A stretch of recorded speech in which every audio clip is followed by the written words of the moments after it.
اب آئیے ایک اور روایت یہاں پہ میں حضور صلی اللہ علیہ وسلم کی محبت اور عشق والی بیان کروں تاکہ ایمان بھی تازہ ہوتا چلے. حجرے کی بات ہوئی, حضور تاجدار بولڑا پیر سید میر علی شاہ صاحب فرمایا کرتے تھے, اج سکھ متراں دی بدھیری دلڑی اداس کدیری ہے, لوم لوم وچ شوق چگیری ہے, اج نینا لائیاں کیوں جڑیاں. اور پھر فرماتے تھے حجرے تھی مسجد آؤ ڈھولن, اے میرے ساجن حجرے سے آئیں, مسجد کی طرف آئیں تاکہ ہم آپ کا نظارہ کر سکیں. وہ جو میں نے آپ کو حضور کی عدالت کی بات سنائی ہے, بخاری شریف میں حدیث ہے کہ سرکار دو عالم صلی اللہ علیہ وسلم کا دل چاہا کہ ساری زندگی میں نے اپنے صحابہ کو جو سبق پڑھایا ہے انہیں یاد ہے یا بھول گئے ہیں, نماز کیسے پڑھتے ہیں. تو جب حضرت ابوبکر صدیق حضور کے مصلی پہ نماز پڑھا رہے تھے اور صحابہ پیچھے کھڑے ہو کے پڑھ رہے تھے, حضرت انس بن مالک فرماتے ہیں کہ حضور صلی اللہ علیہ وسلم نے اپنے حجرے کا پردہ سرکایا, اپنے حجرے کا پردہ سرکایا. کس لیے کہ میں دیکھوں تو صحیح کہ میرے صحابہ اپنے رب کی بارگاہ میں کیسے حاضری دیں, ان کی کیفیت کیا ہے. تو ادھر سے جب حضور نے پردہ ہٹایا تو وہ تو حضور کے دیدار کو ترسے ہوئے تھے, ان کی نگاہیں تو دیدار مصطفیٰ کے لیے تڑپ رہی تھیں. تو حضرت انس فرماتے ہیں جو ہی پردہ ہٹا تو حضور کے چہرے کے نور سے پوری مسجد روشن ہو گئی. یہ جمال مصطفیٰ کی جھلک تھی کہ ساری مسجد میں نور پھیل گیا. اور پھر فرماتے ہیں ہم نماز میں تھے, خانہ کعبہ کی طرف ہمارا منہ تھا, لیکن ہم رہ نہ سکے, نماز کے اندر چہرے حضور کی طرف پھر نماز رب کی ہوتی رہی, زیارت مصطفیٰ کی ہوتی رہی. کسی شاعر نے شعر لکھا, اس نے کہا یہ صحابہ کرام کی کیفیت ہے کہ نمازیں جو قضا ہوں پھر ادا ہوں, نگاہوں کی قضائیں کب ادا ہوں. انہوں نے کہا حضور کو دیکھ لو, جمال مصطفیٰ کی زیارت کر لو, اپنے نبی کا چہرہ تک لو, پھر شاید یہ موقع ملے نہ ملے, پھر شاید یہ زیارت ہو نہ ہو. چہرے مڑ گئے اور نماز کے اندر وہ حضور کو دیکھنے لگے. اور جو جملہ کہا سبحان اللہ, کہا ایسے لگا کأن وجہہ ورقۃ مصحف, ایسے لگتا تھا جیسے ہمارے سامنے رب کا قرآن کھل گیا, جیسے رب کا قرآن کھل گیا ہے. حضور کا چہرہ دیکھ رہے ہیں اور سرکار کی زیارت کر رہے ہیں. جب سرکار نے دیکھا کہ یہ میری وجہ سے کہیں ان کی نماز آگے پیچھے نہ ہو جائے, یہاں ذرا ان لوگوں کو بھی ایڈریس کرنا چاہیے جنہوں نے کتابیں لکھ کے یہ کہہ دیا کہ اگر نماز میں حضور کا خیال آ جائے تو نماز درست نہیں ہوتی. تم خیال کی بات کرتے ہو, یہ تیری میری نماز نہیں ہے, یہ حضور کے صحابہ کی نماز ہے, یہ مولا علی کی نماز ہے, یہ ابو بکر و عمر کی نماز ہے, یہ عثمان و علی کی نماز ہے, یہ عبد الرحمن بن عوف کی نماز ہے, یہ ابو ذر غفاری کی نماز ہے, یہ سلمان فارسی کی نماز ہے, یہ ابو ہریرہ کی نماز ہے. تم کہتے ہو نماز میں خیال مصطفیٰ آئے تو نماز نہیں ہوتی. صحابہ کے چہرے پھر گئے اور وہ قبلے سے پھر کے کعبے کا جو کعبہ ہے اس کو دیکھنا شروع کر دیا. تکبیر, نعرہ رسالت, نعرہ حیدری, نعرہ تحقیق, علماء اہل سنت. حضرات محترم, بس یہ بات مکمل کر لوں تو پھر آپ بات آگے بڑھاتا ہوں. چہرہ پھر گیا, رب کی عبادت بھی جاری رہی, بندگی اور نماز بھی جاری رہی. تو پتہ چلا کہ عشق والوں کی نماز اپنے نبی کے خیال سے کچی نہیں ہوتی اور پکی ہوتی ہے, ان کو اور زیادہ معرفتگی نصیب ہوتی ہے. لیکن حضور نے دیکھا کہ یہ کہیں نمازیں توڑ نہ دیں. فَأَرْخَ النَّبِيُّ سِتْرَ حُجْرَتِهِ, تو سرکار دو عالم صلی اللہ علیہ وسلم نے اس حجرے کے پردے کو آگے بند کر دیا اور پھر واپس تشریف لے گئے اس اطمینان کے ساتھ کہ جو سبق میں نے اپنے صحابہ کو یاد کروایا بولو وہ بھولے نہیں. اس لیے حضور کا ادارے بولنا کی ایک بات مزید یاد آ گئی, سن لیں.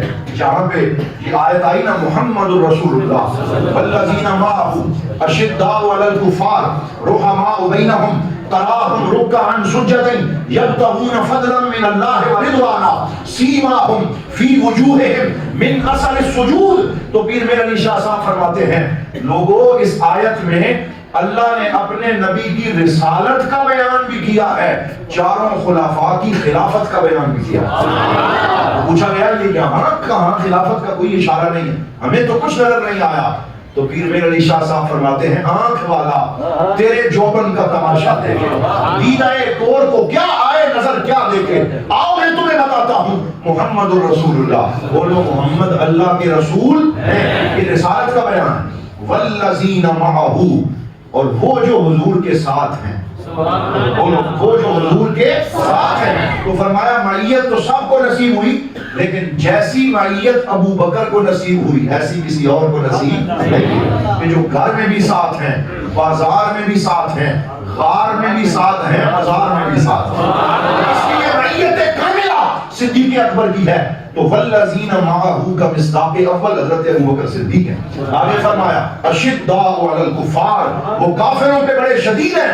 فرمایا سارے صحابہ کافروں پہ بڑے شدید تھے، لیکن جو شدت عمر کے حصے میں آیا، جو کافروں پہ سختی اور جلال فاروق اعظم کے حصے میں آیا، وہ کسی اور کے حصے میں نہیں آیا۔ اس لیے اشداء علی الکفار کا پہلا مخاطب حضرت فاروق اعظم ہے۔ پھر فرمایا رحماء بینہم، یہ آپس میں بڑے نرم ہیں، بڑے سخی ہیں، بڑے حیا والے ہیں، بڑے کریم ہیں۔ فرمایا سارے ہی نرم تھے، لیکن جتنی نرمی عثمان غنی کو ملی، حضرت ذوالنورین کو ملی، یہ انہی کا حصہ ہے۔ تو اس کا مصداق اول وہ ہیں۔ اور آگے فرمایا تراہم رکعاً سجداً یبتغون فضلا من اللہ ورضوانا، کبھی رکوع میں، کبھی سجدے میں، کبھی عبادت میں اللہ کا فضل طلب کرتے ہیں۔ تو فرمایا عبادت میں جو مقام مولا علی کا ہے وہ کسی اور صحابی کا نہیں ہے، اس وجہ سے یہاں وہ مراد ہیں۔ تو پیر میر علی شاہ صاحب فرماتے ہیں کہ اس آیت میں حضور کی رسالت بھی آ گئی اور چاروں خلفاء کی خلافت بھی آ گئی اور اس خلافت کی ترتیب بھی آ گئی، یہ بھی قرآن میں مذکور ہو گیا۔ اب مجھے میرے بزرگوں نے ایک رکعہ تھما دیا، اور اس رکعے کو بھی احترام کی نظر سے دیکھنا ضروری ہے، میرے بزرگ ہیں تو میں وہ بات بھی عرض کروں۔ تو انہوں نے دو باتیں لکھی، پہلی یہ کہ میلاد النبی صلی اللہ علیہ وسلم کے حوالے سے حضور ضیاء الامت نے جو جملے لکھے وہ آپ پڑھ دیں، میں وہ بھی پڑھ دیتا ہوں۔ وہ ضیاء النبی کے آغاز میں اور سنت خیر الانام کے شروع میں حضور ضیاء الامت رحمۃ اللہ علیہ نے اپنے معطر قلم سے ایک پیراگراف لکھا، جس میں اس محبت کا اظہار کیا کہ حضور جب تشریف لائے تو دنیا کو کیا کیا رنگینیاں نصیب ہوئی، کیا بہاریں نصیب ہوئی۔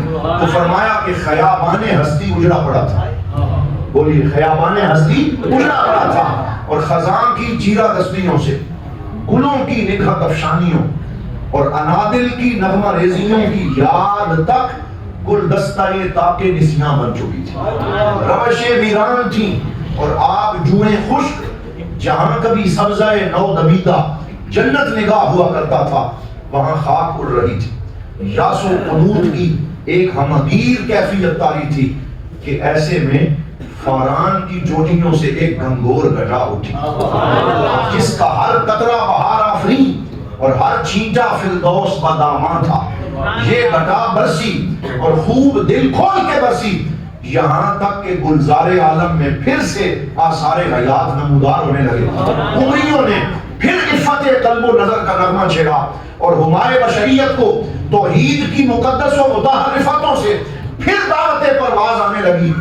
دنیا والوں نے اس شوخ و شنگ گٹا کو محمد کے دل نواز نام سے پکارا، عالم بالا کے وکیلوں نے اسے احمد کہا، لیکن حقیقت کی دل فریبیوں سے نقاب اس وقت اٹھا جب اس کے خالق و پروردگار نے اس کا تعارف یوں کروایا وَمَا أَرْسَلْنَاكَ إِلَّا رَحْمَةً لِلْعَالَمِينَ، کہ دنیا والوں جسے تم محمد کہتے ہو، آسمان والوں جسے تم احمد کہتے ہو، میں نے اسے سارے جہانوں کے لیے رحمت بنا دیا۔ جملے بڑے مشکل تھے، اردو ادب کے بڑے مشکل اور اوکھے الفاظ تھے، لیکن ان کے اندر جو محبت ہے وہ عشق والے محسوس کر سکتے ہیں۔ حضور صلی اللہ علیہ وسلم جب اعلان نبوت فرمایا تو شروع میں صرف 4 لوگ حضور پہ ایمان لائے۔ وہ کون تھے؟ ایک حضرت سیدنا ابو بکر صدیق رضی اللہ تعالی عنہ جو مردوں میں سب سے پہلے، ایک حضرت مولا علی شیر خدا جو بچوں میں سب سے پہلے، ایک حضرت سیدہ خدیجہ الکبریٰ جو خواتین میں سب سے پہلے، اور اسی طرح حضرت سیدنا بلال حبشی غلاموں میں سب سے پہلے۔ 4 لوگوں نے اسلام قبول کیا، اور اس کے بعد حضور نبی رحمت صلی اللہ علیہ وسلم نے دین کی عام دعوت دینا شروع کی۔ تو ایک دن حضور کے غلام جن کا نام عبداللہ بن مسعود ہے وہ ابھی کافر اور مشرک تھے، تو وہ اپنے بکریاں چلانے نکلے ہوئے تھے مکہ کی ایک گھاٹی میں. جب وہاں پہنچے تو کسی نے ان سے کہا کہ مکہ میں ایک نیا نبی آیا ہے جو اللہ کے دین کی طرف بلا رہا ہے، تو آپ اس کا کلمہ کیوں نہیں پڑھتے، اس کی بات کیوں نہیں سنتے؟ تو عبداللہ بن مسعود کی عمر 18 سال تھی. کہنے لگی مالی والا ہوں، مجھے اس سے کیا غرض، میں بکریاں چلاؤں گا، اپنے گھر والوں کا پیٹ پالوں گا، میرے پاس ان چیزوں کا وقت نہیں ہے، میں تو اپنے گھر والوں کی خدمت اور ان کو رزق کمانے میں مصروف ہوں. لیکن انہیں کیا خبر تھی کہ جس چیز سے وہ بھاگ رہے ہیں وہ نصیب خود چل کے ان کے پاس آنے والا ہے. ہمارے پاک نبی صلی اللہ علیہ وسلم نے حضرت ابوبکر صدیق کو ساتھ لیا. کسی سفر میں جاتے ہوئے حضرت عبداللہ بن مسعود رضی اللہ تعالیٰ عنہ کے پاس پہنچ گئے جہاں وہ بکریاں چلا رہے تھے. تو حضور نے فرمایا یا غلام، اے لڑکے، تھوڑا سا کسی بکری کا دودھ ہمیں پلا، ہم مسافر ہیں، تاکہ ہم اپنا سفر جاری رکھیں. تو حضرت عبداللہ بن مسعود کہنے لگے کہ میرا جو مالک ہے اس کا نام ہے عقبہ بن ابی معیط، اس نے مجھے کسی بندے کو دودھ دو کے پلانے کی اجازت نہیں دی، اس لیے میں اس کی امانت میں خیانت نہیں کر سکتا. حضور صلی اللہ علیہ وسلم مسکرائے اور دل میں سوچا کہ میرا کلمہ پڑھنے سے پہلے اس کی امانت کا عالم یہ ہے، کلمہ پڑھنے کے بعد اس کے دین کی کیفیت کیا ہو. حضور نے مزید توجہ فرمائی، فرمایا اچھا تیرے مالک نے تجھے اجازت نہیں دی. پھر حضور نے ایک معجزہ دکھایا، فرمایا اچھا ایسی بکری لے آؤ جو دودھ دینے کے قابل نہیں. وہ ایک چھوٹی سی بکری وہ آگے لے آئے جو دودھ دینے کے قابل نہیں تھی اور حیرانگی سے دیکھنے لگے. تو حضور نے پڑھا بسم اللہ وعلی برکت اللہ. وہ کہتے ہیں حضرت ابوبکر صدیق فرماتے ہیں کہ فوری طور پر اس کے جو وجود تھا وہ دودھ سے لبریز ہو گیا، دودھ اتر آیا. تو سرکار اب میں یہاں رک کے آپ سے سوال کرتا ہوں، یہ جو میں آپ کو سنا رہا ہوں دیکھنے میں کہانی محسوس ہوتی. وہ ہمارا جیل میں ایک دوست بیٹھا ہوا ہے، وہ جو بھی بات آج کل اسے سنائیں جو عقل نہ مانے وہ کہتا ہے کہانی کرا رہے. نعوذ باللہ. وہ کہتا ہے یہ بابوں کی کہانیاں ہیں، اس کو عقل نہیں مانتی، لے جاؤ. بے ادبی سکھا رہا ہے، دین سے برگشتہ کر رہا ہے. ہر چیز کو کہانی کہہ کے بائی پاس ہم نہیں کر سکتے، ہر شے کو عقل کے پیمانے پہ نہیں تولا جا سکتا. اقبال فرماتے ہیں عقل کو تنقید سے فرصت نہیں، عشق پر اعمال کی بنیاد رکھ. کچھ چیزیں عشق سے سمجھنی پڑتی ہیں، ہر بات عقل میں سمجھ نہیں آتی. اگر ہر بات کو عقل سے سمجھنا چاہو گے تو پھر وہ بات قرآن کی تمہیں کیسے سمجھ آئے گی کہ حضرت سلیمان علیہ السلام کا تخت، ان کا ملکہ بلقیس والا، ان کا ایک غلام پلک جھپکنے سے پہلے کئی مہینوں کی مسافت سے اٹھا کے ان کے سامنے رکھ دیا. اب قرآن کی بات کو کہانی کہہ سکتے ہو؟ بولو کوئی کہہ سکتا؟ میں کیا آپ کو سناؤں؟ کیا اصحاب کہف جو 309 سال تک سوتے رہے اور اللہ تعالیٰ نے سورج کو حکم دیا اے سورج جب تو چڑھے تو دائیں طرف سے ہو کے گزرنا، جب غروب ہو تو بائیں طرف سے ہو کے گزرنا، تاکہ میرے ان بندوں کی نیند میں خلل نہ پڑ جائے. 309 سال تک سورج کو ڈائیورٹ کر دیا، اس کے رخ کو بدل دیا. کوئی کہہ سکتا ہے کہ یہ کہانی ہے؟ اگر کہے گا تو دائرہ اسلام سے خارج ہو جائے گا. اس لیے معجزہ بھی حق ہے، کرامت بھی حق ہے. اللہ اپنے نبیوں کو معجزے دیتا ہے اور اپنے ولیوں کو کرامت عطا فرماتا ہے. یہ بات ضرور ہے کہ اتھینٹسٹی کو دیکھنا چاہیے، یہ بات ضرور ہے کہ حوالہ چیک کرنا چاہیے. لیکن اگر کسی بات کا حوالہ بھی ہو اور وہ مستند ذرائع سے ہم تک پہنچے پھر کہنا باب تشیعی کوئی نہیں. ایسی باتیں کرنا، یہ باتیں کرنے والا خود رنگا درگاہ ہو جاتا ہے اور وہ آہستہ آہستہ ڈی ٹریک ہو جاتا ہے. اس لیے الحمدللہ ہم سنی، بولو ہم سنی بے ادب نہیں. سارے ہاتھ اٹھا کے کہو ہم بے ادب نہیں. اس لیے ہمارے بزرگ ہمیں سبق پڑھاتے تھے بے ادباں مقصود نہ حاصل، بے ادباں مقصود نہ حاصل. بے ادب خالی دامن رہ جاتے، انہیں کچھ حاصل نہیں ہوتا. ادب والے آگے نکل جاتے ہیں. حضرت اقبال نے عقل اور عشق کی مثال دی ہے، فرماتے ہیں کہ عقل بھی محبوب کا دیدار کرنے نکلی اور عشق بھی محبوب کا جلوہ دیکھنے نکلا. عقل کا امام ابو علی سینا تھا اور عشق کا امام جلال الدین رومی تھا. یہ علامہ اقبال نے کمپیریزن پیش کیا ہے. فرمایا عقل کو لے کے ابو علی سینا نکلا اور عشق کو لے کے رومی نکلا، اور دونوں اپنے محبوب کی زیارت کرنا چاہتے تھے اور محبوب ایک اونٹنی کے اوپر ڈولی اور کجاوے میں بیٹھا، اس کے اوپر پردہ تھا اور وہ صحرا میں جا رہی تھی۔ اب سنیں، فرماتے ہیں بو علی اندر غبار ناکا گم، دست رومی پر در محمل گرفت۔ فرمایا عقل بھی نکلی، عشق بھی نکلا، لیکن اونٹنی کے پاؤں سے جو گرد اڑ رہی تھی نا، غبار، بو علی عقل کا امام اس غبار میں گم ہو گیا، اسے راستہ نہ ملا، اور رومی نے آگے بڑھ کے پردہ اٹھایا اور یار کا دیدار کیا۔ تو عقل تو غبار میں گم ہو جاتی ہے، عشق آگے بڑھ کے دیدار کر لیتا ہے، بے خطر کود پڑا آتش نمرود میں عشق، عقل ہے محو تماشائے لب فام پتلی۔ عقل سوچتی رہتی ہے، عقل ظن و تخمین لگاتی ہے، عقل گویر لگاتی ہے، اور عشق چھلانگ لگا لیتا ہے۔ اس لیے ہر بات کو عقل کے پیمانے پہ نہ تولا کرو۔ اقبال فرماتے ہیں جب کوئی دنیا کا ریاضی الجبرا کا پہاڑا ہو، عقل سے کر لیا کرو، کیمسٹری کا مسئلہ ہو، عقل سے کر لیا کرو، دنیا کا کوئی الجبرا ہو، عقل سے حل کر لیا کرو، لیکن جب بات آ جائے مصطفیٰ کی، فرمایا عقل قربان کن بپیش مصطفیٰ، حضور کی بارگاہ میں عقل کو قربان کر کے عشق کے ساتھ حاضر ہوا کرو، اللہ بھی راضی ہو جائے گا، اللہ کا رسول بھی راضی ہو جائے گا۔ اس لیے یہ بے ادب لوگوں کو نہ سنا کرو، ان کی صحبت میں نہ بیٹھا کرو۔ ہماری ینگ جنریشن ہمارے ہاتھوں سے نکل رہی ہے، یہ سوشل میڈیا پہ اس بے ادب کو سنتے ہیں، اور بھی کہیں بے ادب ہیں، اور پھر اپنے ہی بزرگوں کے گستاخ بن جاتے ہیں۔ سب سے پہلے حیا کا ایک پردہ جو ہر رشتے کے درمیان ہے وہ ختم ہوتا ہے۔ میں آپ سے ایک سوال پوچھتا ہوں، یہ بیٹے اور باپ کے درمیان کون سا پردہ ہوتا ہے؟ حیا کا۔ بولو کون سا؟ یہ شرم حیا ہی ہے نا، کہ ہم اپنے باپ کو باپ سمجھتے ہیں، اس کے سامنے سر جھکاتے ہیں، اس کی بات مانتے ہیں۔ ماں اور بیٹے میں کون سا پردہ ہے؟ حیا۔ استاد اور شاگرد میں کون سا پردہ ہے؟ پیر اور مرید میں کون سا پردہ ہے؟ حتیٰ کہ رسول اللہ کا اور ہمارا جو تعلق ہے وہ عشق اور حیا کا ہے، اللہ کا اور بندے کا جو تعلق ہے وہ عشق اور حیا کا ہے۔ تو جب یہ حیا کا پردہ نچلی سطح پہ ڈیمیج کیا جائے تو پھر آہستہ آہستہ یہ ڈیمیج بڑھتا بڑھتا وہاں تک جا پہنچتا ہے۔ میں چکوال کے اپنے ایک دوست کو جانتا ہوں، میرا شاگرد بھی تھا اور میرے پاس بیٹھنے والا تھا، بڑا نعت خوان تھا، حضور کا سچا عاشق تھا، لیکن جب سے اسے سننا شروع کیا، 2 ملاقاتیں جلم جا کے اس بندے سے کی، دیر ہو۔ یہ میں آپ کو حقیقت بتا رہا ہوں، وہ لڑکا مجھے آ کے کہنے لگا میں قرآن پڑھتا ہوں، مجھے ٹیسٹ نہیں آتا کہ یہ اللہ کا کلام، نقل کفر نواشر۔ یہ میں آپ کو ایک المیہ بتا، میں نے اس کے سامنے شرم یا تعامل کھول کے رکھ دی، علماء میں میں نے کہا ذرا بچہ مجھے یہ عبارت پڑھ کے سنا نا، یہ قرآن نہیں ہے، یہ تو عام عربی کی کتاب ہے۔ 2 سطریں وہ عبارت صحیح نہ پڑھ سکا۔ میں نے کہا تو قرآن کا ٹیسٹ لینا چاہتا ہے، تجھے تو عام عربی کتاب نہیں پڑھنی آتی۔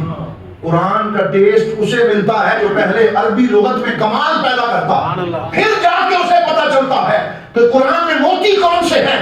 عشق والوں کو قرآن کا ٹیسٹ ملتا ہے، عقل والوں کو قرآن کا مزہ نہیں ملتا۔ اس لیے لیکن پھر یہ نتیجہ میں نے پھر اس نتیجے پہ میں پہنچا کہ ہماری نسل کے ساتھ جو دھوکہ ہو رہا ہے وہ یہ ہے کہ حیا اور شرم کا یہ تعلق تار تار کیا جا رہا ہے۔ فلاں تو شاعری کوئی نہیں، فلاں تو شاعری کوئی نہیں، ایسا کرتے کرتے کرتے نوجوانوں کو اتنا بدتمیز بنا دیا اور اتنا بے ادب بنا دیا کہ اب وہ کہتے ہیں آئی ڈونٹ کیئر، مجھے کسی کی کوئی پرواہ نہیں ہے، وہ سارے سمندر جاگ جاتے ہیں۔ اور حضور نے ان کے بارے میں فرمایا، مل کے کہہ دو صلی اللہ علیہ وسلم، سرکار نے فرمایا اذا فاتک الحیاء فافعل ما شئت، فرمایا جب تک حیا ہے تجھے مبارک ہو، تیرا دین سلامت ہے، اور اگر تیرے پاس حیا نہ رہے فافعل ما شئت، اب جو مرضی ہے کرتا رہے، تجھے کوئی پوچھنے والا نہیں۔ وہ بیریئر ہٹ گیا، وہ پردہ ہٹ گیا، وہ سائبان ہٹ گیا۔ تو لوگوں یہ حیا، شرم اور ادب کا سائبان ہٹانے کے جو لوگ کوشش کر رہے ہیں وہ ہماری سوسائٹی کے وفادار نہیں ہیں، وہ اس سوسائٹی کے دشمن ہیں، انہیں پہچانو، وہ کالی بھیڑے ہیں۔ یہ نہ سمجھنا کہ میں کوئی ذاتی ناپسند کی بنیاد پہ یہ بات کر رہا، یہ دل کے پھپھولے جل اٹھے سینے کے داغ سے، اس گھر کو آگ لگ گئی گھر کے چراغ سے۔ اپنے ہی لوگ داڑھی رکھی ہے، دستاریں باندھی ہیں، لیکن وہ لوگوں کو بے ادب بنائیں تو پھر اس ملک کا کیا بنے گا؟ رات اندھیری گھمن گھیری چھائی بدلی کالی ہے، سونے والوں جاگتے رہنا چوروں کی رکھوالی ہے۔ یہ اعلیٰ حضرت کہہ گئے تھے، جاگتے رہنا، ارد گرد کا خیال رکھنا، اے علماء تم اپنا کردار ادا کرنا، کہیں ان بے ادب لوگوں کو دیکھ کے چپ نہ کر جانا، ہم اپنا حق ادا کر رہے ہیں، ہم اس منبر پہ بیٹھ کے آواز لگا رہے ہیں، لوگوں ادب والوں کے پاس بیٹھو، تم کامیاب ہو جاؤ گے۔ اور اگر بے ادبوں کی صحبت میں بیٹھے تو جو دل میں ایمان کی دولت ہے وہ آہستہ آہستہ ختم ہوتی چلی جائے۔